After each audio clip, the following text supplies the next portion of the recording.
Indian American परिवार में पिता बालाजी रामामूर्ति और मां पूर्णिमा राव के घर जन्मा ये इंटेलिजेंट बच्चा सुचीर बालाजी जब 2 साल का हुआ तो पिता के हिसाब से मोर देन एवरेज था, लेकिन अपनी मां के हिसाब से ये बच्चा एक जीनियस था। 2 साल की उम्र में ये बच्चा कॉम्प्लेक्स सेंटेंसेस फॉर्म कर लेता था और 5 साल की उम्र तक आते आते हार्डली कोई मिस्टेक्स किया करता था। आगे इस वीडियो में 3D एनिमेशन की मदद से जब मैं आपको सुचीर के आखिरी दिन की पूरी टाइमलाइन बताऊंगा तो आप और ज्यादा रिलेट कर पाओगे।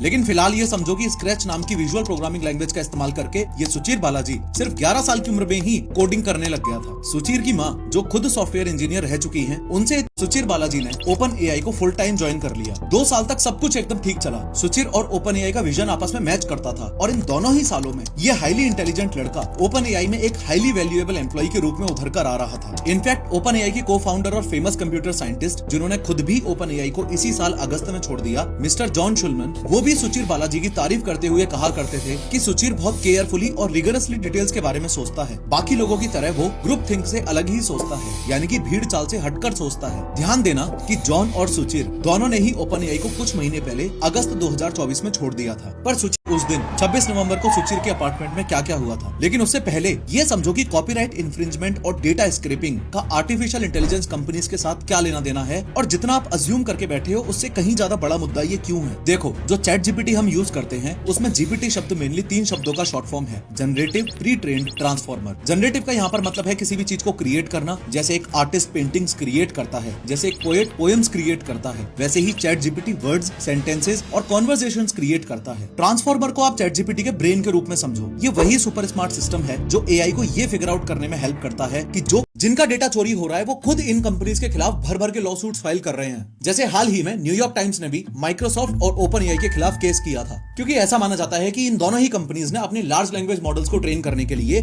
बिना न्यूयॉर्क टाइम्स की परमिशन लिए उसके आर्टिकल्स का यूज किया था। इसी तरह बिना लाइसेंस के एएनआई का न्यूज कंटेंट यूज करने के लिए एएनआई ने भी ओपन एआई पर केस किया हुआ है। न्यूयॉर्क टाइम्स ने तो ओपन एआई के खिलाफ किए हुए लॉ सूट में अभी तक $1 मिलियन पहले ही गंवा दिए हैं, लेकिन कोई निष्कर्ष निकल कर नहीं आ रहा है। सवाल तो अब ये भी है कि न्यूयॉर्क टाइम्स को पता कैसे चला कि ओपन एआई और माइक्रोसॉफ्ट ने अपने लार्ज लैंग्वेज मॉडल्स को ट्रेन करने के लिए अब यहाँ सबसे बड़ा सवाल ही ये निकल के आ रहा है कि अगर ओपन एआई के खिलाफ इतने सारे केसेस हो रखे हैं तो ओपन एआई पर अभी तक कोई भारी कार्रवाई कैसे नहीं हुई, अभी तक कोई मेजर लॉसूट ओपन एआई हारा कैसे नहीं है। तो इसका आंसर है ये 2 शब्द, फेयर यूज। फेयर यूज एक लीगल प्रिंसिपल है जो राइट होल्डर की परमिशन लिए बिना ही कॉपीराइटेड मटेरियल का एक लिमिटेड यूज अलाउ करता है। ओपन एआई इस फेयर यूज पॉलिसी की आड़ में अपने आप को बचाए बैठा है। वो बात अलग है कि सुचीर बालाजी को ये चीज एथिकली सही नहीं लगी, इसलिए ओपन एआई के फॉर प्रॉफिट होने के 2 साल के अंदर अंदर ही, यानी कि इसी साल अगस्त 2024 में सुचीर ने ओपन एआई कंपनी से रेजिग्नेशन दे दिया और एक विसल ब्लोअर बनने का फैसला लिया। विसल ब्लोअर एक ऐसा इंसान